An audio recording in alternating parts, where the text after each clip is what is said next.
जय हिंद पेरेंट्स, स्वागत है आपका खूंगा एकेडमी के यूट्यूब चैनल में। मैं सुनील खूंगा, डायरेक्टर खूंगा एकेडमी, स्वागत करता हूं आपका। अब सभी पेरेंट्स के दिमाग में एक बहुत बड़ा सवाल है कि ऑल इंडिया सैनिक स्कूल का जो एंट्रेंस एग्ज़ाम हुआ था उसका रिजल्ट कब आएगा। तो मैं आपको बता देना चाहता हूं, रिजल्ट बहुत जल्दी हो सकता है, आज कल में या फिर मंडे ट्यूसडे के आसपास ये रिजल्ट डिक्लेयर कर दिया जाएगा एनटीए के द्वारा। रिजल्ट निकालना एक थोड़ा सा लंबा प्रोसेस है, क्योंकि जो टेस्ट हुआ है उसके स्कोर काउंट करना, फिर उनको रोल नंबर के हिसाब से एडजस्ट करना, फिर कितनी कट ऑफ जाएगी, वो सब चीज़ें जो करने में थोड़ा टाइम लगता है। इसलिए जो है रिजल्ट का थोड़ा टाइम लग रहा है। बाकी एनटीए ने अभी तक कोई पेपर में ऐसा ज़्यादा टाइम नहीं लगाया है। इससे पहले जो पेपर हुए हैं या ऑल इंडिया सैनिक स्कूल के जो पेपर हुए हैं उसमें भी जो है एक रेगुलर उनका प्रोसेस रहता है, उसके हिसाब से ही ये अपना प्रोसेस को पूरा करेंगे। और वैसे भी आपको पता है, क्योंकि अप्रैल के बाद नया सेशन स्टार्ट होना है, तो मार्च ऑलमोस्ट 10 तारीख, आज 9 तारीख हो चुकी है, तो ज़्यादा टाइम नहीं लगाएंगे, क्योंकि उसके बाद ई काउंसलिंग भी करानी है। ई काउंसलिंग के लिए भी कम से कम 10 दिन का टाइम देंगे हर एक ई काउंसलिंग में, या 15 दिन का भी टाइम दे सकते हैं। और फिर उसके बाद उन बच्चों को स्कूल में बुलाना है, उनका मेडिकल लेना है, फिर फाइनल कट ऑफ बनानी है। और जैसे कि लास्ट ईयर आपने देखा था कि ई काउंसलिंग के भी करीब 8 राउंड हुए थे, तब जाके जो है फाइनल जुलाई तक उनके एडमिशन हो पाए थे। तो ज़्यादा टाइम इसमें नहीं लगाएगा एनटीए, उनको भी पता है कि टाइम की कितनी वैल्यू है, सेशन कैसे स्टार्ट करना है जल्दी, तो वो जल्दी जल्दी ही करने का इसमें कोशिश करेंगे। अब जो दूसरी बात है कि जब रिजल्ट आएगा तो उसमें कितने बच्चे क्वालिफाई होंगे, कैसे उनका प्रोसेस होगा, किस तरीके से स्कूलों में एडमिशन होगा, मैं इस वीडियो में आपको उसके बारे में पूरी डिटेल से बातें करेंगे आपके साथ। अब जो सबसे पहली चीज़ है कि रिजल्ट में आपको पता है कि आपको मिनिमम कट ऑफ मार्क जो है 40% है जनरल कैटेगरी के लिए, उसी तरीके से बाकी कैटेगरीज का डिसाइडेड है। जो बच्चे क्वालिफाई होंगे, पिछली बार 75,000 बच्चे पास हुए थे ऑल इंडिया सैनिक स्कूल के पेपर में, और उन 75,000 को मौका दिया गया था ई काउंसलिंग के लिए। यानी उनको वो फर्स्ट टाइम था कि ई काउंसलिंग का एक प्रोसेस लेके आई थी सरकार, जिसमें कि आपको 10 चॉइस भरनी थी। उसमें आप एक अपना होम स्टेट भर सकते थे, उसके अलावा 9 चॉइस और भरनी होती थी आपको। और फिर उसका एक रिजल्ट आता था, तब उन बच्चों को स्कूल में बुलाया जाता था, उनका मेडिकल होता था, फिर उसके बाद जो है दूसरी लिस्ट, फिर तीसरी लिस्ट, ऐसे करते करते 8 लिस्ट आई थी उसके बारे में।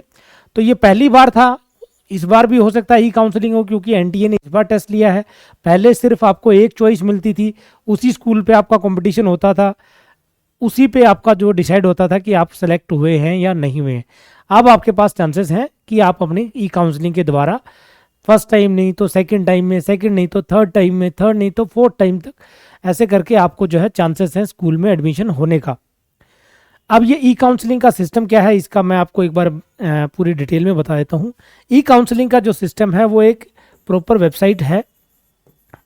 जब रिजल्ट आएगा तो वहाँ पे एक लिंक होगा, वो लिंक पे जब हम क्लिक करेंगे, लिंक पे क्लिक करने के बाद बच्चे की जो डिटेल है, यानी उसका रोल नंबर या रजिस्ट्रेशन नंबर, उसकी date of birth, mobile number, email ID डाल के उसमें हम अपने आप को रजिस्टर करेंगे। जैसे ही हम रजिस्टर करेंगे तो वहाँ पर जो हमारे बच्चे का स्कोर आया होगा वो स्कोर कार्ड खुल जाएगा, और उसमें इस तरीके से 1 2 3 4 ऐसे करके 10 तक आपकी जो है चॉइसेस आपसे मांगी जाएंगी कि आप किस स्कूल को इसमें चॉइस लेना चाहते हो या इसमें एडमिशन पाना चाहते हो। तो अब ये जो चॉइस भरनी है उसमें आपको क्या खास बातों का ध्यान रखना है। खास बात इसमें सबसे पहली चीज़ है कि इसमें सबसे पहले आपको अपना होम स्टेट को सिलेक्ट करना है। Number 1 choice home state. Home state का मतलब जिस राज्य से आप बिलोंग करते हैं, जिस राज्य से आपका डोमिसाइल सर्टिफिकेट है, उस राज्य को आपको होम स्टेट में कंसीडर किया जाएगा। अब कई ऐसी जगह हैं जहाँ पर उनका होम स्टेट में कोई स्कूल नहीं है, जैसे कि एक मैं आपको नाम लूँगा, दिल्ली। दिल्ली को पहले हरियाणा कुंजपुरा के स्कूल में जो है होम स्टेट का दर्जा मिलता था, लेकिन अब पिछली बार उनको इस टाइप से कोई ऐसा स्पेशल प्रिविलेज नहीं दिया गया। तो अब दिल्ली जो है अदर स्टेट में, यानी किसी भी स्टेट में अप्लाई कर सकता है। अदर स्टेट में उसका जो रेजिडेंट है वो काउंट होंगे। होम स्टेट का दिल्ली में कोई स्कूल नहीं है, सैनिक स्कूल। अब होम स्टेट आप अगर मान लिया हरियाणा या राजस्थान से हैं, आपने चॉइस भर दिया होम स्टेट की पहली कुंजपुरा या रेवाड़ी, तो कई कई ऐसे स्टेट हैं जहाँ पे 3 स्कूल भी हैं, 2 भी हैं। अब जैसे आपने पहली चॉइस इसमें आपने भरते हैं कि आपने रेवाड़ी का पहला चॉइस लिया है, दूसरी चॉइस आपने भरी है कुंजपुरा, ठीक है। फिर इसके बाद आपको जो तीसरी चॉइस है वो अब आपको अपने विवेक से चुनना है। विवेक का मतलब है कि आपको ये देखना है कि वो स्कूल आपके नज़दीक हो, आप वहाँ पे इजीली पहुँच सकते हैं, क्योंकि अगर आपके बच्चे का एडमिशन वहाँ हो जाता है तो आपको वहाँ बच्चे से मिलने भी जाना है, साल में 3-4 बार छुट्टियाँ भी होंगी, तब भी आना जाना आपका लगा रहेगा। तो ये चीज़ें आपको खास ध्यान रखनी है। और फिर आपको वहाँ की दूसरी कंडीशन भी देखनी है कि वहाँ की लैंग्वेज आपके लिए सूटेबल है, वहाँ का वेदर आपके बच्चे के लिए सूटेबल है, उस टाइप से। और फिर कई स्कूलों के नाम भी आप रैंकिंग के हिसाब से देखोगे कि वो स्कूल बड़ा अच्छा है, टॉप पे है। कुछ नए स्कूल हैं, वो स्कूल हो सकता है आपकी नज़र में या अभी तक उनकी इतनी रेपो अच्छी नहीं हुई हो जहां आप अपने बच्चों को अभी तक भेजना चाहते हैं। तो ये सारे फैक्टर्स हैं जो आपको ध्यान रखने हैं जब आप ई काउंसलिंग के लिए अपने ऑप्शन चुनोगे। अब आप रहने वाले हो दिल्ली के या हरियाणा के और आपने चॉइस भर दी आंध्र प्रदेश, तेलंगाना या तमिलनाडु की, या नॉर्थ ईस्ट में असम मणिपुर साइड का कोई चॉइस हमने अगर ले ली है, तो वहाँ तक पहुँचना एक बहुत बड़ा टास्क हो जाएगा। फिर वहाँ स्कूल के अंदर का जो लोकल कल्चर होगा वो हो सकता है आपके बच्चे के हिसाब से आपका बच्चा वहाँ पे एडजस्ट ना कर पाए। तो ये चीज़ें आपको ज़रूर ध्यान रखनी है जब आप ई काउंसलिंग के लिए अपने ऑप्शन चुनोगे तब। तो ये ई काउंसलिंग में आपने 10 चॉइस भर दी, 10 चॉइस भरने के बाद आपने उसको सबमिट कर देना है। सबमिट होने के बाद आपको उस पर कुछ नहीं करना है। फिर वो जो लास्ट डेट पे वो सबमिट होगा उसके बाद जो है कट ऑफ डिसाइड होगी, किस कैटेगरी में कितनी सीटें हैं उसके हिसाब से वो नंबर उठाएगा। और जिस नंबर पे अगर आपका बच्चे का उसमें सिलेक्शन होता है तो फिर आपका उसमें एक एडमिट कार्ड आएगा जिसके द्वारा आपको एक डेट बताई जाएगी, सैनिक स्कूल में जाके आपको रिपोर्ट करना है विद ऑल द डॉक्यूमेंट्स, और उसके बाद मेडिकल और ये सब प्रोसेस आपका होता रहेगा। अब मैं बता देता हूँ कि सीटें इसमें किस प्रकार से हैं। आपने भी बहुत सारे वीडियोज इसमें देख लिए होंगे। ये ई काउंसलिंग की वेबसाइट है जो अभी 2024 में ncog.gov.in सैनिक स्कूल काउंसलिंग सीट मैट्रिक्स के ऊपर ये सीटें दी गई हैं। इनमें कौन कौन सी किस स्कूल में कितनी सीटें हैं। होम स्टेट के लिए तो मैं पहले बता देता हूँ 67% है, बाकी बची 33% वो अदर स्टेट को दी जाती हैं। अदर स्टेट में केवल एक नहीं होता, उसमें बहुत सारे स्टेट हो सकते हैं, ठीक है। अब जैसे कि ये सारे स्कूल मैं आपको शुरू से दिखा देता हूँ। ये आप देखोगे यहाँ पे आंध्र प्रदेश के 3 स्कूल इसमें दे रखे हैं, 2 हैं, बाकी गर्ल्स के लिए हैं। फिर अरुणाचल प्रदेश है ना, बिहार के हैं। अच्छा, बिहार के बाद में कुंजपुरा और रेवाड़ी की अगर हम बात करें, जैसे कि ये आप यहाँ पे देख सकते हो कि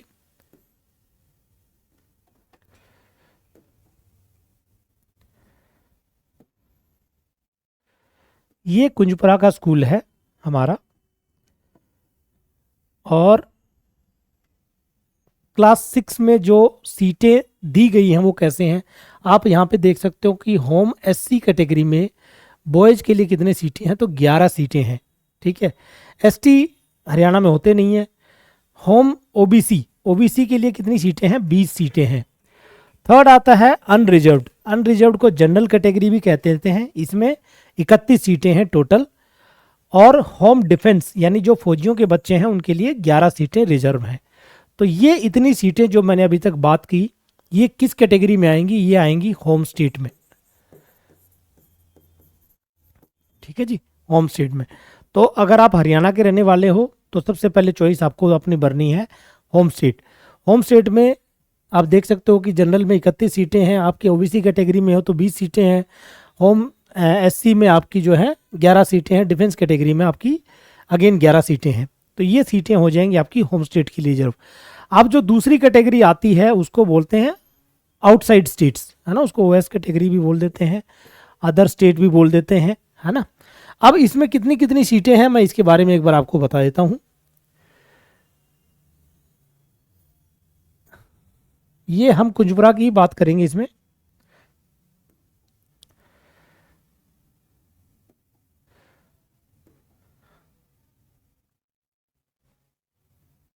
ठीक है, अब देखो कुंजपुरा ये वाली लाइन थी, है ना। अदर एससी के लिए 5 सीटें हैं, अदर एसटी के लिए 2 सीटें हैं, ओबीसी के लिए 9 सीटें हैं, अनरिजर्व कैटेगरी के लिए 15 है, और अदर डिफेंस स्टेट मतलब अदर स्टेट की जो डिफेंस कैटेगरी है उसके लिए 4 सीटें हैं। टोटल 108 बॉयज़ का सिलेक्शन होगा, लड़कियों के लिए 12 सीटें हैं इसमें। अब अदर स्टेट में कौन जा सकता है उसके बारे में मैं आपको एक थोड़ा सा बेसिक मैट्रिक्स बताऊंगा कि किस तरीके से इसमें सिलेक्शन होगा। जैसे कि आप देख सकते हो कि अदर स्टेट में आपकी कैटेगरी आती है ओबीसी 9 सीटें। तो 9 सीटों का मतलब है कि एक राज्य को 1/4 सीटें, यानी 9 का 1/4 अगर हम करते हैं तो 2 सीटें बनती हैं। तो 2 सीटें एक राज्य को मैक्सिमम मिल सकती हैं। एक राज्य का मतलब है कि जैसे हरियाणा में बिहार का बच्चा, राजस्थान का बच्चा या मध्य प्रदेश का बच्चा जो है अप्लाई करता है, तो राजस्थान के भी मैक्सिमम 2 कैंडिडेट लिए जाएंगे, बिहार के भी मैक्सिमम 2 कैंडिडेट लिए जाएंगे, मध्य प्रदेश के भी मैक्सिमम 2 कैंडिडेट लिए जाएंगे। 2 से ज़्यादा सीटें अदर ओबीसी कैटेगरी में नहीं आएंगी। ऐसे ही अनरिजर्व कैटेगरी में अगर 15 है, 15 का 1/4 करते हैं तो यानी करीब 4 सीटें या 3 कहीं मांगे, तो 3 से ज़्यादा सीटें आपको वहाँ पे दूसरे राज्य को नहीं दी जाएंगी। ठीक है, ये बेसिक एक इनका कैलकुलेशन है। अब मैं इसमें आपको एक बार कैलकुलेट करके बता देता हूँ कैसे होना है।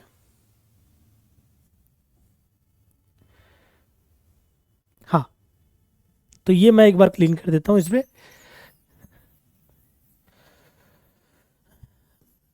आउटसाइड स्टेट है ना, ओएस कैटेगरी की अगर हम बात करें, जनरल की अगर हम बात करें कि मान लिया जनरल में टोटल है 9 सीटें हैं, 9 सीट्स हैं या 10 सीट हैं, है ना, कुछ ऐसे हम एक रफ आइडिया लेते हैं।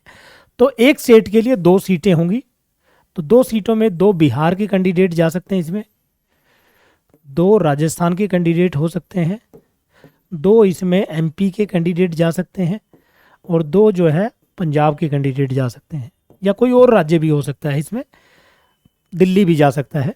तो मैक्सिमम यानी एक कैटेगरी में 2 कैंडिडेट अगर 9 सीटें हैं, अगर 16 सीटें हैं तो 4 तक भी जा सकते हैं।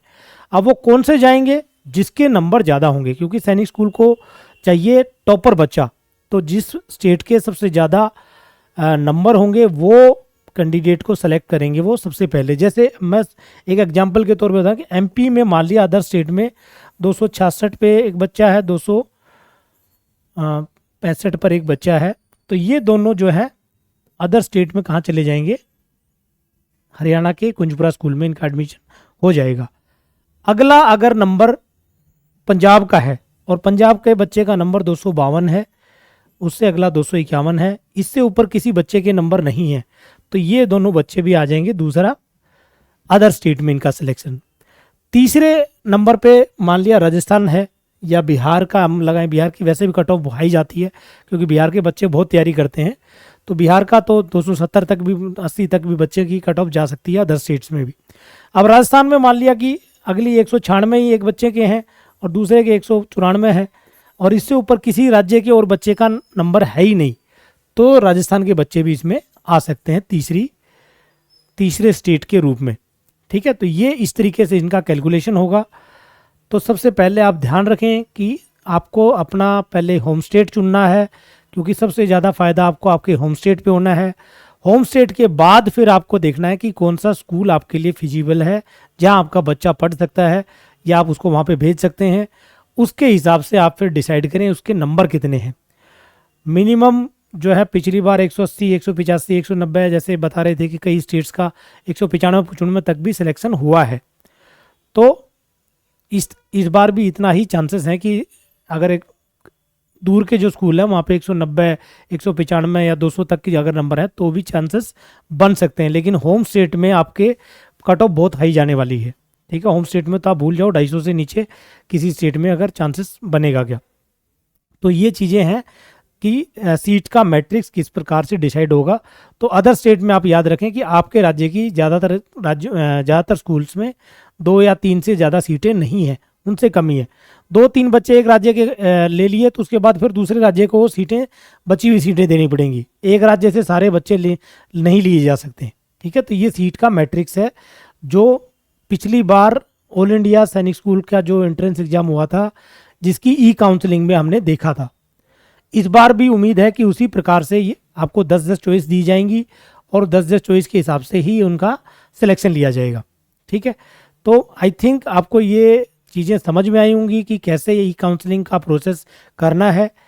जैसे रिजल्ट आएगा उसके हो सकता है नेक्स्ट डे से या उसके 1-2 दिन बाद ई काउंसलिंग की प्रक्रिया स्टार्ट होगी। बिल्कुल ठंडे दिमाग से सोचें, फिर उसके बाद अपनी चॉइस फिल करें। और उसके बाद में भी आपको एक ये भी होता है कि आप मान लिया फर्स्ट जो ई काउंसलिंग का रिजल्ट आया उसमें आपका नाम आ गया और वो स्कूल कहीं दूसरी दूर जगह पे आप उसको भेजना नहीं चाहते हैं, तो वहाँ पर आप उसमें रिकन्सिडर का एक ऑप्शन है, आप उसको रिकन्सिडर के ऑप्शन को जरूर दबाएं, ताकि अगली जो ई काउंसलिंग होगी यानी सेकंड लिस्ट जो आएगी या थर्ड लिस्ट जो आएगी उसमें भी आपके बच्चा उसी लिस्ट में बना रहे। अगर आपने वहाँ से एग्जिट कर दिया तो एग्जिट का मतलब है कि आपका सिलेक्शन सैनिक स्कूल के उस ई काउंसलिंग से आप बाहर हो गए। तो ये चीज़ें ध्यान रखें। अगर आपको कुछ चीज़ें समझ में नहीं आती हैं तो आप हमारी खुंगा एकेडमी में कॉल करके पूछ सकते हैं कि कैसे आपको डिसाइड करना है, किस हिसाब से आपको सेलेक्ट करना है। या अगर आप आसपास में रहते हैं तो आके विजिट भी कर सकते हैं हमारे यहाँ पे, आपकी पूरी हेल्प की जाएगी जितनी भी हमारी नॉलेज है। ठीक है, तो पूरे आपको हम बताएंगे कि कैसे आपको सीटें निर्धारित करनी है। अगर आपका बच्चा कट ऑफ में नहीं आता है, इस बार क्वालिफाई नहीं होता है, कोई बात नहीं, उसको फिर से तैयारी कराएं, क्योंकि अगर उसकी एज होगी है तो उसके बाद 8th में RIMC के लिए जा सकता है या उसके बाद में वो 9th में दोबारा से सैनिक स्कूल RMS दोनों के लिए अपीयर हो सकता है। और दिल्ली वाले बच्चों के लिए एक और चीज़ है, दिल्ली में एक स्कूल है जिसका नाम है शहीद भगत सिंह, है ना, वो भी इसी पैटर्न पे स्कूल है, दिल्ली गवर्नमेंट का है, जिसमें बच्चे को NDA के लिए तैयार करते हैं और टोटली फ्री है। तो आपके लिए, अगर आप दिल्ली में रहते हैं तो अगर आपका बच्चा इस बार नहीं क्वालिफाई होता है तो उस टेस्ट की तैयारी कराएं, उसमें वो ज़रूर कामयाब होगा। उसके ऊपर कोई दबाव ना बनाएं, क्योंकि ये कंपटीशन है, कंपटीशन में हर कोई कामयाब नहीं होता, जो बेहतर करता है वो अच्छा प्राप्त करता है नंबर। ठीक है, बाकी कोई सहायता के लिए आप कांटेक्ट करें खुंगा एकेडमी से या कमेंट बॉक्स में कमेंट करें, हम आपके कमेंट का जवाब भी देंगे या आपके जो भी क्यूरी होगी उसको ज़रूर हमारी जितनी नॉलेज है उसके हिसाब से हम उसका आंसर करेंगे। अगर अभी भी आप अपने बच्चे को सैनिक स्कूल या मिलिट्री स्कूल के लिए तैयार करना चाहते हो तो हमने ये 17 मार्च को एक स्कॉलरशिप टेस्ट रखा है। इस स्कॉलरशिप टेस्ट में 100% तक स्कॉलरशिप दी जाएगी। जी हाँ, आपने सही सुना और मैंने भी बिल्कुल सही बोला है, 100% तक स्कॉलरशिप दी जाएगी अगर आपका बच्चा स्कॉलरशिप टेस्ट में अच्छा स्कोर करता है। ये स्कॉलरशिप क्लास 4 से लेके क्लास 9 तक के बच्चों के लिए है। 17 मार्च को दोनों जगह पर, द्वारका मोड़ पे भी और भोड़ा कला जो पटौदी के पास है गुड़गांव में जो बोर्डिंग स्कूल है, दोनों जगह पर ये टेस्ट हमने ऑर्गेनाइज किया है। आप अपने बच्चे को लेके 17 मार्च को आएँ, स्कॉलरशिप टेस्ट दिलाएं। अगर वो अच्छा करता है तो 100% स्कॉलरशिप देने का दावा मैं करता हूँ। उसके बाद अगर 17 के बाद आपका बच्चे का एडमिशन हमारे यहाँ होता है तो उसको हम तैयार करेंगे सैनिक स्कूल के लिए, क्लास 6, क्लास 9 के लिए, और RIMC की में जो एडमिशन होता है क्लास 8 के लिए। और जो फौजी हैं या और भी बच्चे जो अप्लाई करना चाहते हैं RMS राष्ट्रीय मिलिट्री स्कूल के लिए, RMS में भी एडमिशन क्लास 6 और क्लास 9 में होता है। तो आपके पास चांसेस बहुत हैं। ज्वाइन करें इस बार खुंगा एकेडमी और अपना सपना साकार करें बच्चे को सैनिक स्कूल या मिलिट्री स्कूल में भेजने का। थैंक यू, जय हिंद।